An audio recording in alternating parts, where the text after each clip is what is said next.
Hey folks, welcome to a new DIY video on the 2011 to 2013 Range Rover Sport SDV6. Today we will touch on a subject that's often neglected by a large number of car owners, not just for Land Rover but in general. Many drivers out there know of the importance of changing the engine oil regularly, but neglect to also consider all the other fluids used by their cars. These are typically the brake fluid, the coolant, the power steering fluid where applicable, the gearbox or transmission fluid, the differential fluid, when the differential is not integrated with the transmission, as is the case for transaxles, and also the transfer case fluid for four-wheel drive or all-wheel drive vehicles. And in the video today, we will be tackling the last items in the list, namely the differential and the transfer case fluids for this car. Now here is the maintenance schedule for the 2012 model year Range Rover Sport. And we're interested in this part right here. So it says, change front and rear axle oil for non-locking differentials every 10 years or 240,000 kilometers. If you have any locking differential, the interval is divided by 2, meaning it's 5 years or 120,000 kilometers. And for the transfer case, similarly, it's 5 years or 120,000 kilometers. It says replace drain and fill plugs and washers, though you don't really need to replace the fill plugs, just the washers. And I'll show you how to do that a bit later. However, I'm of the opinion that these schedules are way too long. And as I'll explain in a minute, I'm typically doing this at far shorter time and kilometer intervals. Now let's see what the car manual says on the type and quantity of oil to use.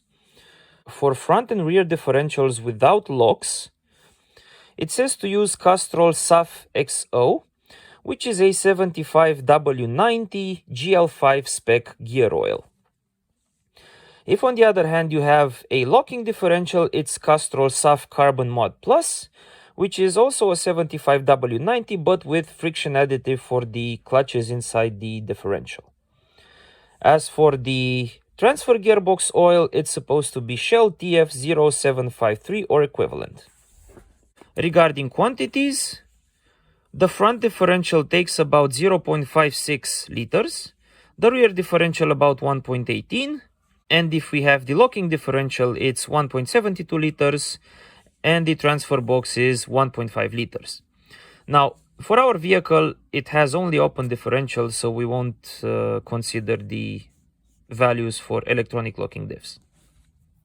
Now at the time of filming, that being the end of September 2022, the car is nearly 10 years of age and has 120,380 kilometers. I just finished doing an oil and filter change for it about 2 days ago. With regards to the transfer case oil, I have had it changed in the Land Rover service that I used to go to when the car was at about 55,000 kilometers in August of 2019. So 3 years ago, which means we're well within the changing interval for this fluid. Regarding the differentials, I have had the oil changed there myself about 2 years ago in September 2020 when the car was at about 77,000 kilometers. For the transfer case, I've used genuine Land Rover oil, whereas for the differentials, I've used Castrol Synthrax 75W90 GL5, which, as I've learned, is the successor to the oil specified in the manual, Castrol SAF XO. But now I want to change all of these oils to Ravenol equivalents, since you probably know I've become quite a big fan of this brand. And this also gives me a very good opportunity to make this video for you. So let's move on and discuss the oils we will be using. And these are Ravenol VSG Full Synthetic 75W90 GL5, the one on the left, which I'll be using for both differentials, and Ravenol ATC Transfer Fluid DTF1 for the transfer case. Here is the VSG bottle a bit up close, and what is of interest is this standard Land Rover TYK 500010. If you want to change the differential oil yourself and don't know what oil to choose, just make sure that that oil is made according to this particular standard. As for the transfer case oil, the ATC oil, the standard is Land Rover IYK 500010. Okay. The difference between this one and the VSG one, apart from some changes in viscosity, is this one also has friction modifiers for the clutches that are inside the transfer case. And before we actually jump into the steps of the operation, I want to bore you a bit with an explanation of why you should be changing these oils. So, incoming boring theory with a bit of physics and a bit of chemistry. And since this explanation might take a little while, I'm only gonna do it once in this video. And for similar videos in the future, such as the differential and transfer case oils for the Kia Sportage, which is upcoming, I'll just make a reference to this one. Okay, so let's go. So folks, I basically want to touch on two main topics of interest. The first one has to do with how the oils used in vehicles wear down over time. And the second one, I'm gonna give my 2 cents on the optimal changing intervals for these oils. So let's start with the first part. Now, as a disclaimer, I'm not an expert in lubrication. There is a very nice YouTube channel called Lubrication Explained that goes into a lot more detail, but I'm just gonna try to cover more generic aspects. So, the oils used in vehicles need to fulfill multiple roles. The first and foremost one is lubrication. Another one is typically the transfer of heat away from the point of production to a cooling element. The third one is keeping the environment where they operate as clean as possible. And the fourth one would be the protection of the various materials that oil interacts with, be it metals, gaskets, rubber seals, and so on. And let's talk a bit about the lubrication, protection, and cleanliness factors. Now, one of the most important factors that contribute to the level of lubrication of an oil is its viscosity. Okay, take for example the bottle on the right of VSG. It says 75W90. This is an example of what's called a multigrade oil that has a certain level of viscosity when cold and a different level of viscosity when warm. Now, for liquids, which also includes oils, what typically happens is viscosity always decreases as temperature increases. Funny enough, for gases, it's the exact opposite. Viscosity increases with temperature, but we're not talking about gases. And the reason why multigrade oils were invented is because it was very hard to pick a monograde oil that would behave just as well in cold and in hot environments. So let's hypothetically compare, let's say, a grade 5 monograde oil with a 5W30 multigrade oil, which is quite common, okay? In principle, they should both provide the same level of protection when cold, the same level of viscosity, But what happens when things get hot? Well, the 30 part of the multigrade oil means that that oil behaves as if it has a higher viscosity at the same temperature than the grade 5 monograde oil. And the way this is achieved is through some chemical components known as viscosity index improvers.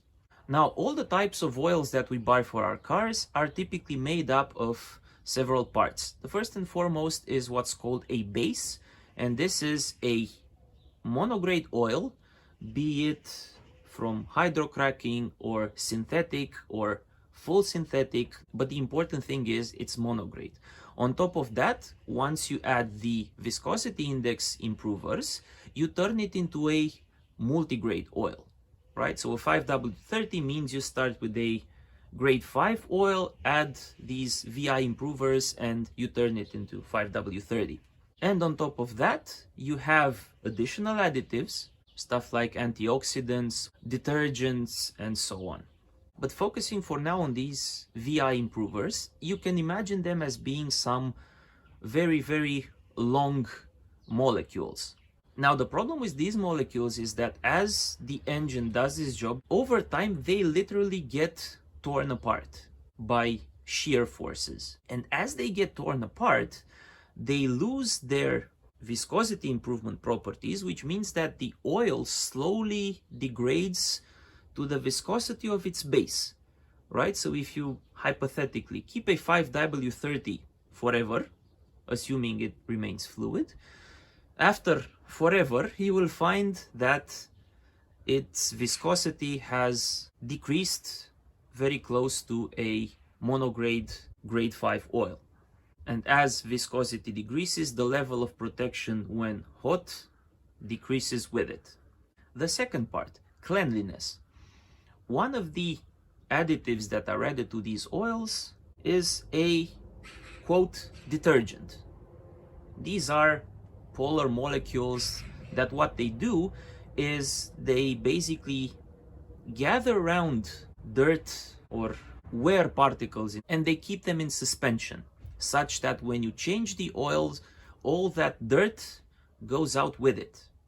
Now, obviously, there's only a limited amount of such detergent molecules in the oil, and once all of them are busy keeping a certain number of particles in suspension, if you don't change the oil, more particles will be created, and that's how you get those engines, for example, where the oil sort of like turns to goo and it's no longer as fluid. The third part has to do with acidity and oxidation. Now, these oils obviously operate in environments that contain oxygen one way or the other, because they operate in environments that contain air, right? Now, when you get hydrocarbons reacting with oxygen, especially in the presence of high temperatures, you get an oxidizing reaction, which generates in one or multiple steps components which are more acidic in nature. And those acidic components will tend to interact with all the metals that they come across inside the engine or etc. and wear them down over time. Now, to counter this, there's an additional type of additives in the oil which increase its level of basicity, right? And if you take a look, for example, at the specifications of engine oils, you'll see a value called a TBN. That's total base number. And that is given as the number of milligrams of potassium hydroxide per volume of oil, equivalent to that at least. And the idea here is that these components, which increase basicity, react with the acidic components that are generated as the oil does its job and neutralize them, because a base plus an acid generates salt and water. Again, these are also in a limited amount, so once they wear down, they no longer offer any kind of protection against the acids, and you start getting more and more wear on those components inside your engine or whichever environment the oil operates in. So long story short, you always want to change the oil while it still has all of its lubricating and protection properties. That is, while it still has detergent additives inside, while it still has antioxidant additives inside, and while it still has, more importantly, its rated level of viscosity. Now, these oils are typically rated on two parameters. The first one is the number of miles or kilometers, the distance after which you need to change them. And the second is the number of hours of operation. Now, the first one you can measure easily, obviously. The second one, not so much, because cars don't have a built-in counter that tell you, hey, it's been 100, 200 hours since you've changed the oil. So what manufacturers typically do is they estimate the time based on whatever averages they have, and they come out with numbers that say you need to change your oil after 10,000 kilometers or a year, or after 20,000 kilometers in 2 years, or worse, after 30,000 kilometers in 2 years. Now, you have to understand that the vehicle manufacturer's objective is not necessarily to help you, the vehicle owner. It's to make a profit, right? And how do they make a profit? Well, they sell you the car, and then they sell you parts. Which means that a manufacturer wants parts in the car to wear down, so they can sell you new ones. Now, for all the owner's manuals that I've seen, at least in the most recent years, the oil changing intervals tend to be quite big. Okay, take the Range Rover. I think in the manual it's 24,000 kilometers or 2 years. For the Sportage it's 30,000 kilometers or 2 years. Not sure what the values are for the Opel, but it doesn't really matter. Now these high values are only relevant if the car is driven constantly on the open road where the load on the engine and more importantly on the oil is low. Once you start using the cars in a city environment with braking, acceleration and so on, those numbers should go down by a lot, especially if you have an engine with turbos, because turbos operate at very high temperatures and very high RPM, tens of thousands, so they place quite a lot of demand on the oil to keep them properly lubricated and with properly regulated temperature. And while a vehicle manufacturer may give you these long intervals, or maybe even say that for gearboxes, for example, the oil is lifetime, for engine oils at least, I try to never exceed 10,000 kilometers or 1 year at the most. And if you're doing the oil changes yourselves, the cost for this level of maintenance shouldn't really be too high. As you've maybe seen in the other videos, most of the time the costs for me for DIY jobs tends to be at most half of what the dealer would ask me. So for the same amount of money, I can do 2 oil changes myself, right? Protecting the car twice as much. But we're not really talking about engine oils right now, we're talking about gear oils. Most of what I said earlier applies to gear oils as well. And there's also one additional type of additives that is specific to gear oils, and that's what's called extended protection additives, EP additives. And in the case of GL5 oils, they have, according to the spec, twice as much EP additives as GL4. Now these EP additives contain stuff like sulfur, phosphorus, various other components which incidentally give the gear oils their absolutely horrid smell. But what they do is effectively they form a sacrificial layer of hard material on top of the gear teeth, such as the gear teeth don't have metal to metal contact.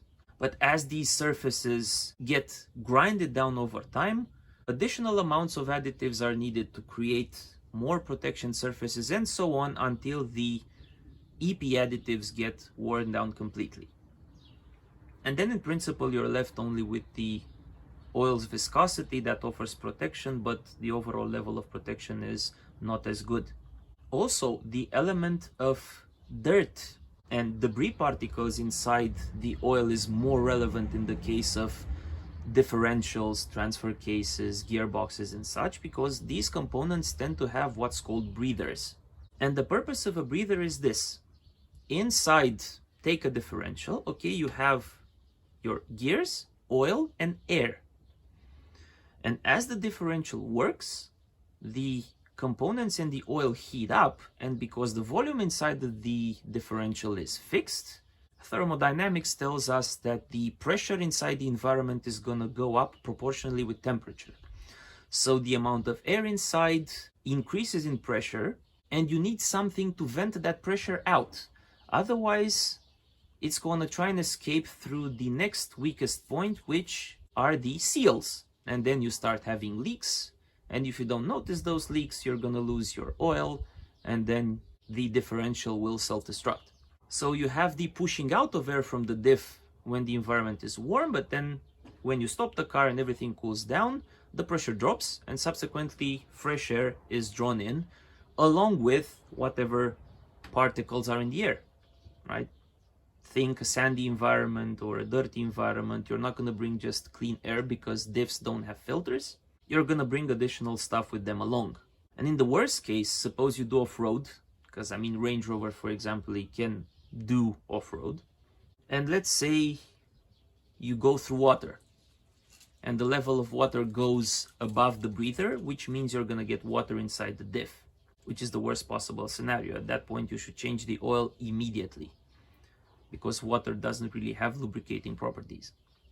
So to sum it up, in this specific case of gear oils, because of the viscosity decrease, because of the consumption of the EP additives, because of the dirt in the air and so on, they should also be changed at regular intervals. And a average changing interval for this kind of oil, let's say it would be between 50,000 and 80,000 kilometers. That is between 30,000 and 50,000 miles. Again, if you search through the web, there are various intervals given, but the one I've given you is good enough. And this pretty much concludes my rambling on the theory of car oils. Apologies if I have bored you too much. And let's get back to our car and the fun stuff. Here we are underneath the car, and before I start draining anything, I actually want to take the opportunity to discuss this drivetrain in a little bit more detail, because I have seen people on forums claiming that this is a part-time four-wheel drive where only the front pulls and the rear starts pulling only when the front loses traction, etc, etc. And I figured it's a good opportunity to clarify some of these details. Starting with the engine at the front.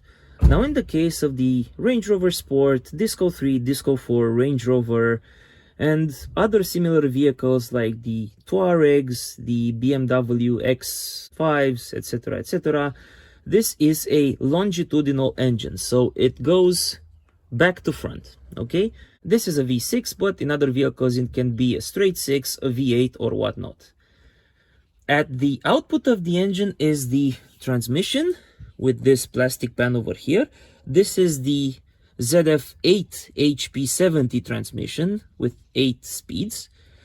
The models up to 2012 had the ZF6 HP with the 6 speeds and a physical gear lever in the cabin. And immediately at the output of the transmission you have this unit, okay? This is the D for Dragon, so DD295 transfer case made by Magna Steyr, and which is a brilliant piece of engineering. You can actually Google it, and there is some post of the forum with someone who actually did a teardown of this. And what it contains is a lockable differential with standard bevels, which splits the torque 50-50 to each of its outputs. The locking part is done with a set of clutches, and it also contains a reduction gear, allowing for the low range, which is about 2.93 to 1. And the output of the transfer case is represented by the rear prop shaft, which is this one, which goes all the way back to the rear differential, which is that unit there. And then you also have the front prop shaft here a little bit to the left as you're looking towards the front of the car, which goes directly to the front differential, which is this unit over there. So this unit has a differential inside, and it permanently splits the torque 50 front, 50 back. So in environments where you have equal traction on all four wheels, you will get guaranteed 25% of the torque to each wheel. So for this vehicle, this is not a part-time four-wheel drive where only the front pulls. Those systems are typically associated with vehicles with transverse engines. Think Discovery Sports, Freelanders, the Kia Sportage actually, which I will be touching on when I'm changing the diff oil there, but it's definitely not the case here. And with these clarifications, let's finally move on to changing some oil. And starting with the transfer case, here is the drain plug, and here is the fill and level plug. And this acts just as most differentials in the sense that you're supposed to drain the fluid and then fill it up until it starts dripping, at which point you know you've filled it up to the proper level. But because of this procedure, however, you also want to try your best to make sure that the car is horizontal. Otherwise, the fluid inside the transfer case will not be horizontal and you may not get the correct amount inside. Now, both the fill and the drain plugs need an 8mm Allen And you always want to start with the fill plug, because if you open the drain plug first, drain out all the oil, and then find out that you cannot open the fill plug, you're pretty stuck, because it's very difficult or nearly impossible to put the oil back in through the drain plug, and any such unit is better with old oil than with no oil. And I managed to extract the fill plug after about 3 hours. You heard me correctly, not 3 minutes, not 3 seconds, but 3 hours. And after I managed to extract it, this is how it looks like. This is a very unique looking fill plug. Why is that? Well, two things. First of all, its head had been partially rounded off, meaning that the typical 8mm Allen, instead of pushing against the plug, would just spin inside it. And number two, I suspect that it had been over-torqued. I know for a fact when the oil was changed in the transfer case 3 years ago, because I've seen it with my own eyes, that the mechanic that did the job torqued by hand, not using a torque wrench. And this was the result. And in those 3 hours I tried several things. I started with a size 5 drill, and then with a screw or bolt extractor.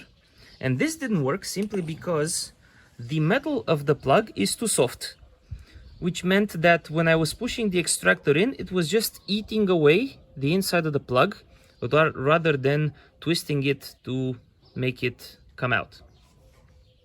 Ultimately, what succeeded was a Dremel with a small polishing head, which allowed me to cut this part here. Obviously, I had to do this because space there is at a premium, and immediately next to this side is the body of the transfer case. That's why this is not completely cut out.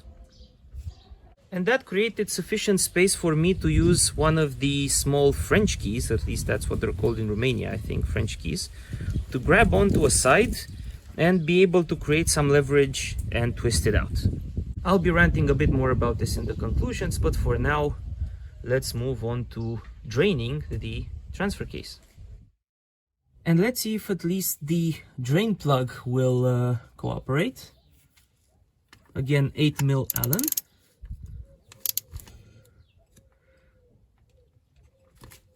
Ah, yes. At least this one worked well. And let's see what we will get.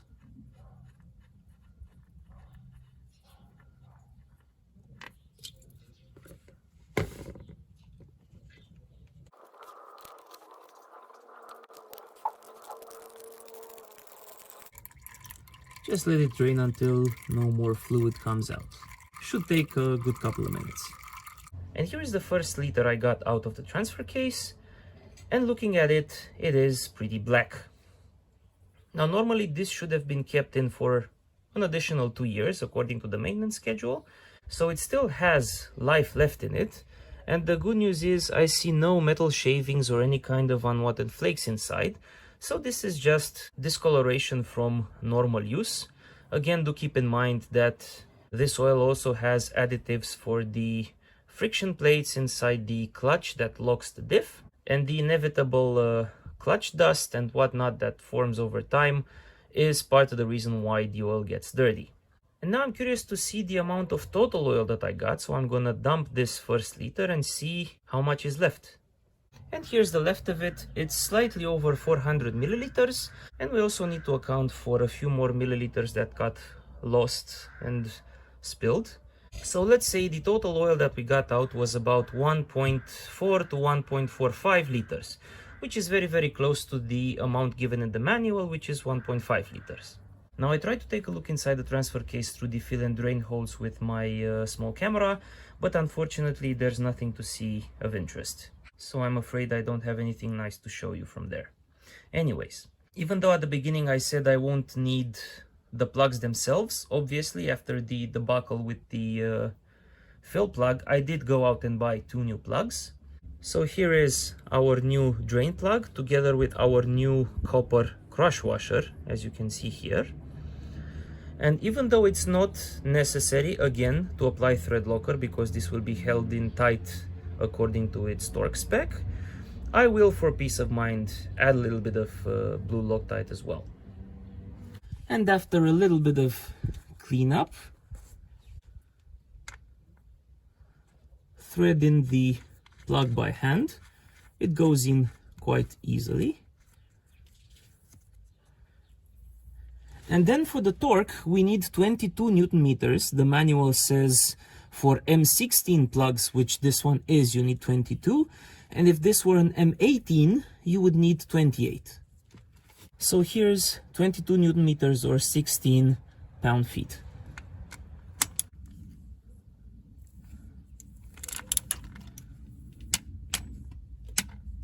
That is it. This is pretty much the only thing you can see from inside the transfer case. This is part of the sprocket that drives the front prop shaft and a little bit of the chain that drives the sprocket. Anyways, for the fill part, as I explained, we're gonna fill until oil starts dripping from here.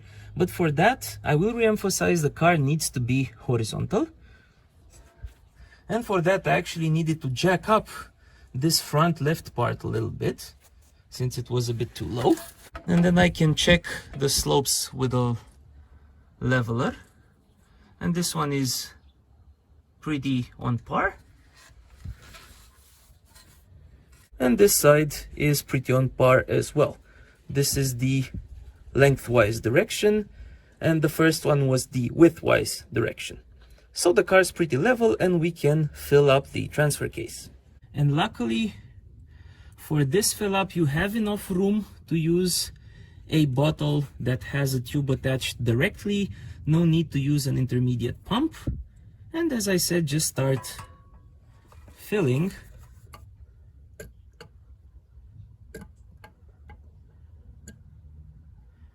until it will start dripping out. And again, I spoke too soon. The squeezing the bottle part works if the bottle itself is not too tough to squeeze, which in my case it's proven to be. So I'm back to using the pump.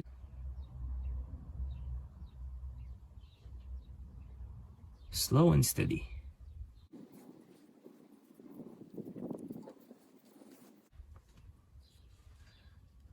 Okay.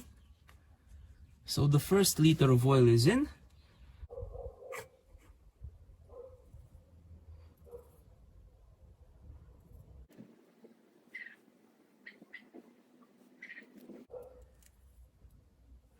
And there it is.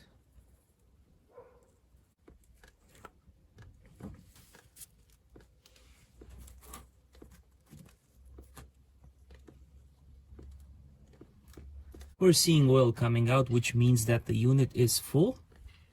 And with the oil still dripping, we take our new plug with the new copper crush washer and we screw it in by hand. No need for a Loctite on this one, especially considering the difficulty I had removing this one. And once it's tightened by hand, again we will torque it to 22 Newton meters.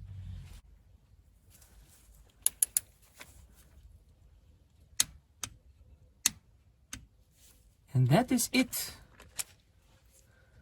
And looking at the amount of oil left, we have 400 milliliters in the bottle plus a little bit over 100 in the glass, so that's 500 milliliters, half a liter.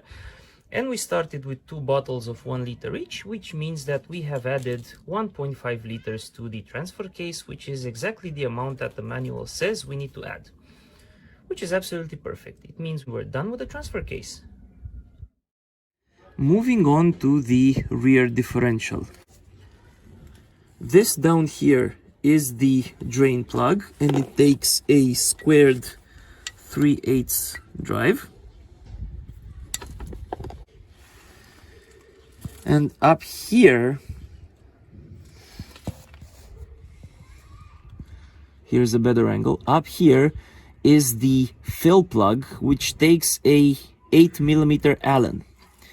Now, one thing to note about this differential and the one in the front, the fill holes are not level holes. You need to put in the specified quantity and not fill these all the way to the holes level. I'm really not sure why that is the case. My theory is they weren't able, for one reason or the other, to place the fill holes at the correct level for them to also work as level holes. But in any case, we will need to measure the correct amount of fluid that we put in according to the manual. And before we remove the fill plug and the drain plug as well, we're just gonna clean up the area a little bit with a metal brush and some brake cleaner. Here's the differential after the cleanup. And thankfully, this drain plug is cooperating and I'm able to slowly but surely remove it.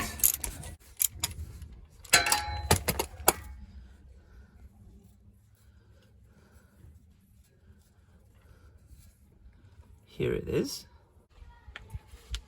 And the drain plug is cooperating as well.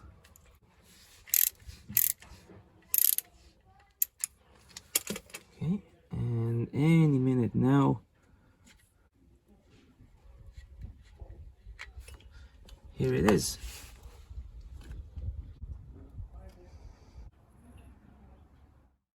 And as the oil is draining, let's analyze the drain plug a little bit.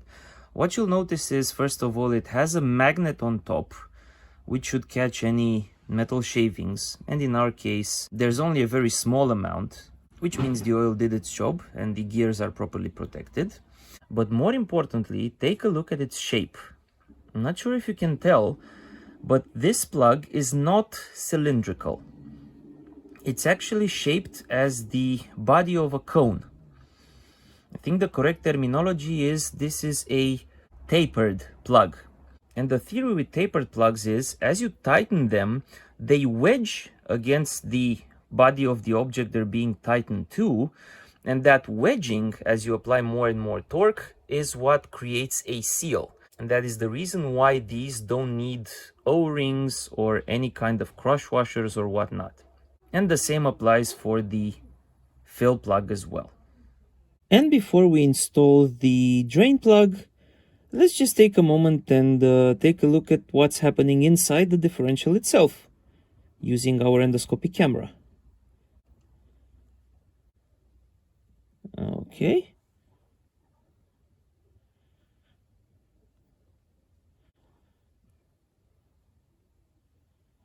So everything looks absolutely in order, which is very, very good. No signs of any kind of dangerous wear or anything. So we're happy. Let's put the drain plug back. So here is our drain plug. I've also applied some medium strength Loctite type 243. Even though it's not really necessary, it's for peace of mind, and this type of Loctite is also rated to work with oil-based environments. And underneath the diff, after I've cleaned the hole properly, I'm just going to screw the plug in by hand as much as I can until I can no longer do so. At which point I'm also going to take my ratchet with the 3/8 extension and tighten a bit further, but not too much.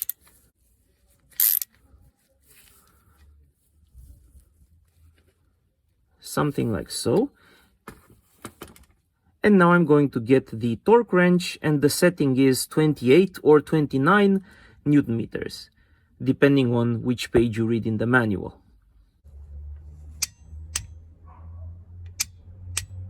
And we're done with the drain plug. And let's also take a look at the state of the oil. So again, this is gear oil after 2 years and about 45,000 kilometers of use. And you can see that it still has a pretty clear color. It's darker than when it was new. Okay, it was amber when it was new, but it still looks pretty okay.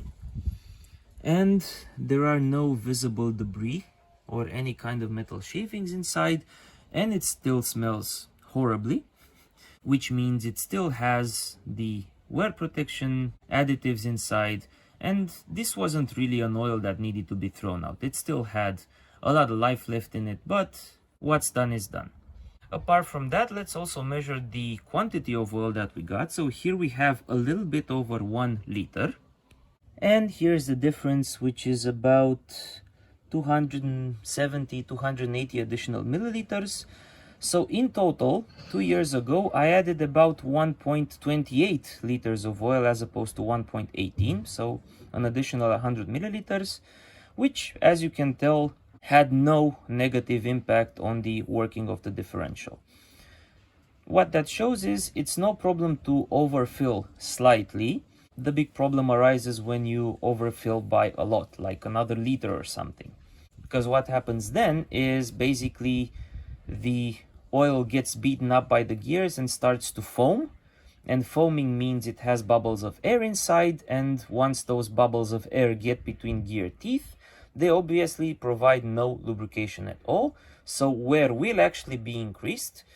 And in addition, because you have more oil to spin around, the differential is going to have to work a bit more, and the fuel consumption is going to suffer as a consequence. So the general rule, as always, is don't underfill and don't overfill, but you have some small margins to work with. And for the filling up, I'm going to use a small hand pump, which I have available, a container. In my case, it's graded, but it doesn't necessarily have to be. It just needs to be a container from where you can pull oil with the pump. And the correct amount of oil, which, as I've explained earlier, for the rear differential, I'm going to be using 1.2 liters. And the exact amount you can figure out just by looking at each bottle, because it is graded. So one full bottle plus an additional 200 milliliters from another one. And I'll just pour the oil in the container, pull it in the pump from the container, and then with the pump, I'm gonna push it into the differential. And for the fun of it, here's how 1 liter of fresh GL5 gear oil looks like. So, into the pump it goes. Okay.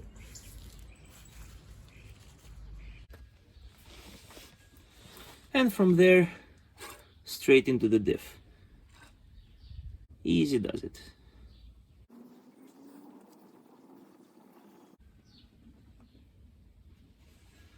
Perfect.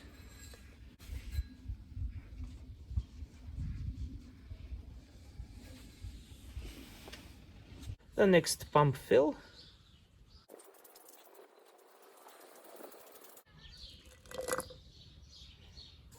And in it goes as well.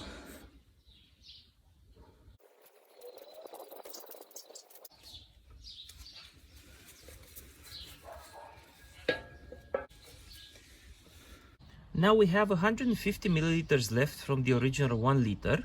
And we're gonna add another 200 milliliters on top of that, so that once all of it is in the pump and in the differential will contain 1.2 liters of fresh oil.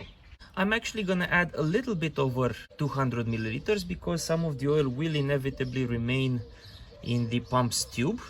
So I'm going to add not 200 but about 250 milliliters on top, which means I need to reach the 400 milliliter grade, since right now we're at 150.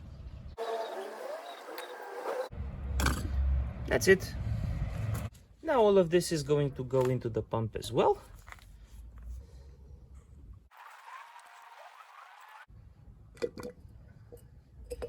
Yep. And here is the third and final fill of the diff.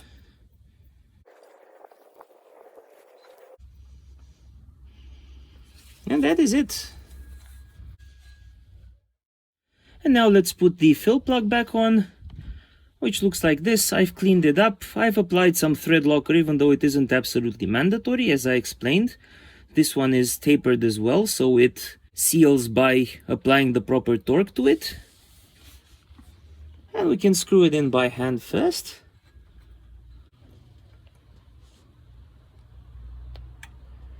Until we can no longer do so. Then maybe grab a wrench or a ratchet. The space is rather tight, unfortunately. And at some point you'll feel you need to apply more and more torque.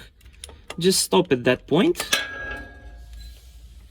and the fuel plug needs to be torqued to either 29 or 34 Newton meters, again depending on which page in the manual you read from. I'm gonna pick a value between these two, which is about 32 Newton meters. And you're gonna need a bit of an extension to your torque wrench because you need to get above the exhaust pipe. Indeed, the space is at a premium here unless you've got a ramp.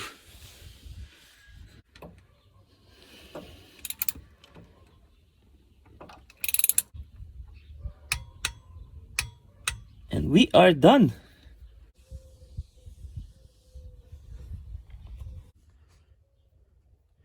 Here is the tightened fill plug, and the rear differential is all set. Time to tackle the last one, which is the front diff.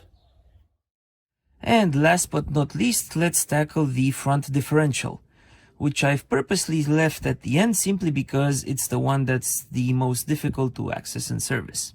And in order to access it, first we need to remove this front underbody shield, which is held in place with 10 bolts, all of them 13mm hex heads, with two small mentions. This one and the corresponding one on the other side has a 15mm hex nut that you need to hold in place. And the two furthermost at the back, these ones are very tall and also have some tall washers above the shield that you need to be mindful not to lose. Okay, and now I'm going to remove the shield off camera and come back when I'm done.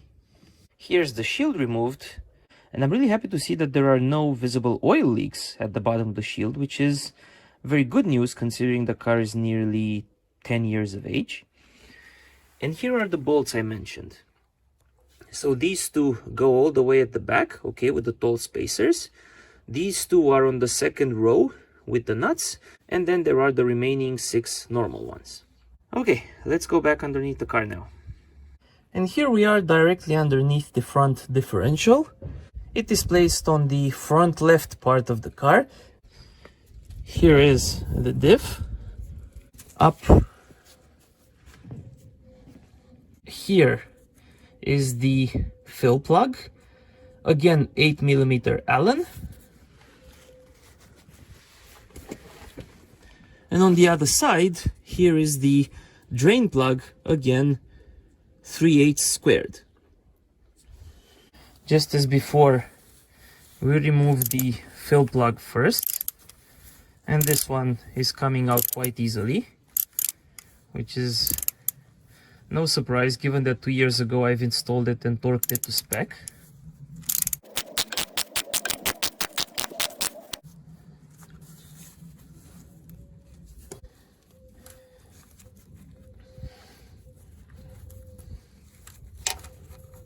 Here it is. And now I'm removing the drain plug as well. And here is the oil coming out.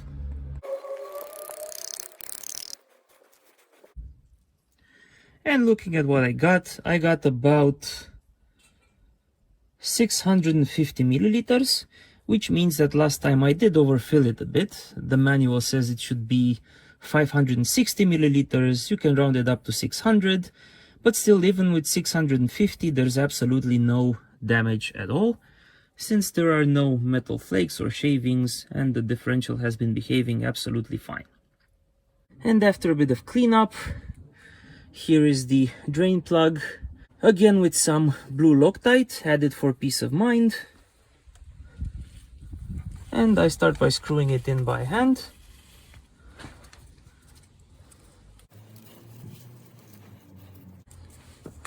Then switch over to the ratchet until I feel resistance. And finally, torque it down to 28 or 29 Newton meters. That is it. And here is the fresh 600 milliliters of gear oil that I will be adding, again using the pump. So here's the first 400 mils.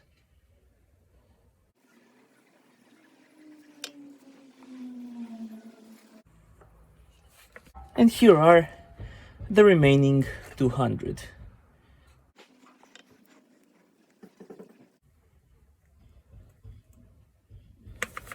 And we're done with the fill. Lastly, take your fill plug, Loctite it if you want, screw it in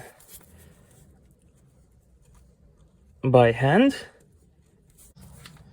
Okay, and with the ratchet, when you can no longer tighten by hand, and when you feel resistance, grab your torque wrench, and the value in the manual again is between 29 and 34.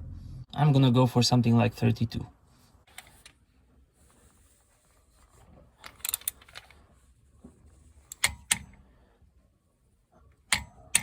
And that is it.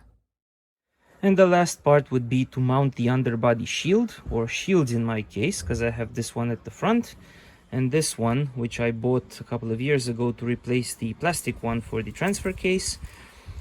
For all bolts, I use about 40 to 50 Newton meters when I torque them down. Now the manual says about 60, but what I found out is that if I tighten them down to about 60, they're pretty tough to remove a couple of months in the future. Now, obviously, if you do install these, it will be difficult to check the front diff, at least for leaks. If you've got one of those small cameras that I have, go ahead and use that. That can tell you pretty easily if you have any leaks, even with the shields installed. If you don't have one of those, maybe postpone the installment of the shields for a while and take the car out for a spin. But at first, avoid any rough roads or any off-roading to make sure that you don't have anything that hits the engine oil pan or something else beneath the car which are not yet protected. And with both underbody shields installed, time to take the car out for a spin. And we're out driving. Now, to properly check the diffs, all you have to do is just drive normally on any kind of surface, and maybe occasionally get out of the car and look underneath and make sure there are no leaks. For the transfer case, however, to properly test it out, you need to engage both low range and also try to lock the diff. Now, in order to do that, you need to try and get it to one of the off-road modes. The best for this kind of job is rock crawl,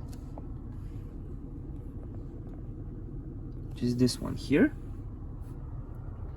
Because you see, it's both low range and the diff is locked. And when you do that, if you can, ideally try and find the surface that's not hard asphalt, because once in low range, any kind of gear shift or shifting from drive to neutral is gonna send some pretty nasty shocks to the drivetrain. Okay, let me show you. So we're in neutral and I'm gonna hit drive. Hopefully you could tell in the video that there was a very slight motion, like so, when I shifted into drive. Well, believe me, it feels a bit harsher once you are in the car. So anyways, ideally find a surface like this and just drive the car a bit in low range with the locked diff for a while, making sure that everything's fine, that you don't have any kind of error messages, and that again there are no leaks underneath the car. And while I'm at it, maybe just enjoy the scenery a little bit. Apologies for the shaking camera.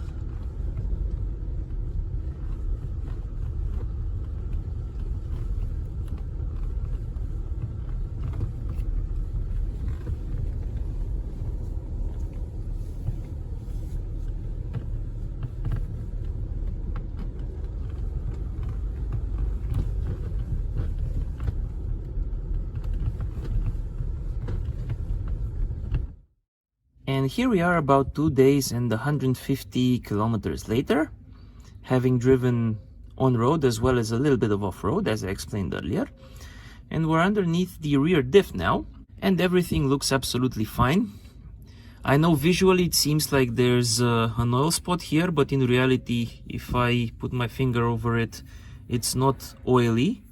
Okay, it's just, I think I drove over some mud or something like that.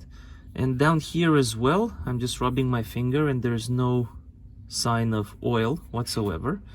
And also oil from here would have found it very difficult to go up and reach here. Okay.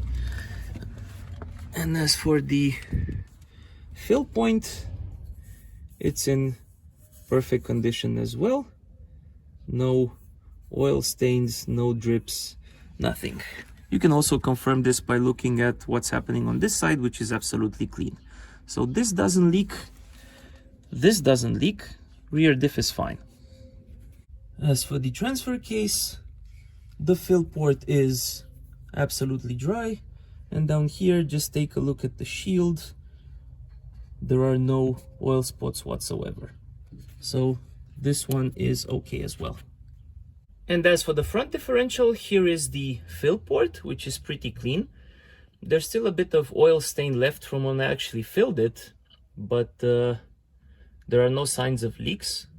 And here is the bottom of the front diff as well. I know it looks a bit like it has leaked, but again, it hasn't. I checked with my finger. The diff is dry. Underneath the plug, everything is dry.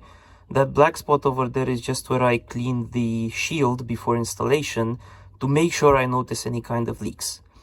And I'm happy to report everything is perfectly fine and there are no issues on any of the three systems. And with that said, let's move on to the conclusions.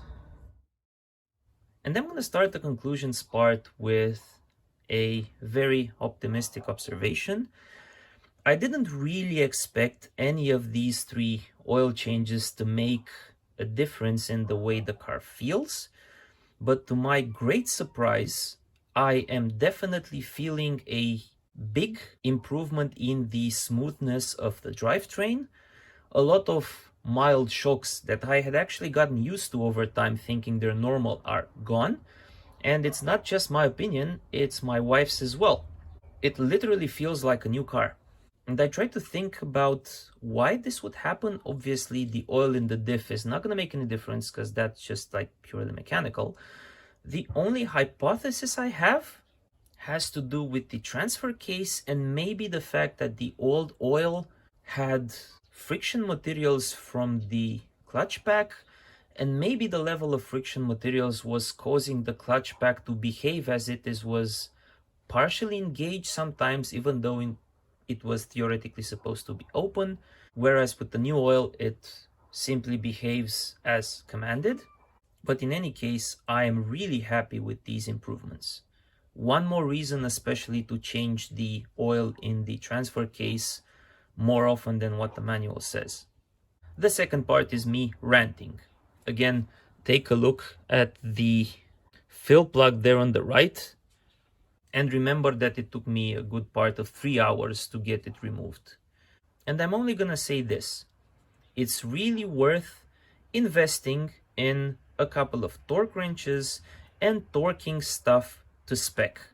I know most mechanics tend to not use torque wrenches in all but the most sensitive applications, like when they rebuild an engine or something. But this is a very good example while it makes sense to use them pretty much everywhere where the manual gives you a torque value. And you'll hear mechanics and people on the web say stuff like, this bolt should be hand tight, or it should be tight so as to feel snug. The problem is, what counts for tight and snug may differ from person to person, depending on the strength they have in their arm. And this is precisely why you should torque stuff to spec, because a properly calibrated torque wrench never lies. Regarding the changing intervals, safe to say the interval in the manual are too big, in my opinion. So these oils should be changed every 2, 3, 4 years for the diff oils, and no more than 2.5 years for the transfer case oil.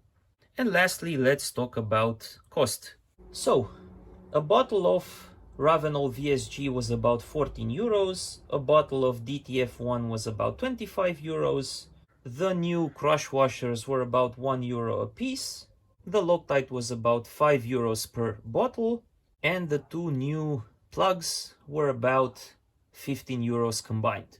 Though in principle, again, if the plugs themselves come out normally, they don't need to be replaced, it's just the washers that should be replaced. So everything rounds up to about 100 euros for the entire operation, which is less than half than what the Land Rover service wanted for these operations combined, which was in excess of 200 euros overall.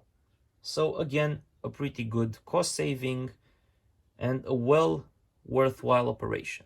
And with that said, Thank you very much for watching the video. I really hope you've enjoyed it.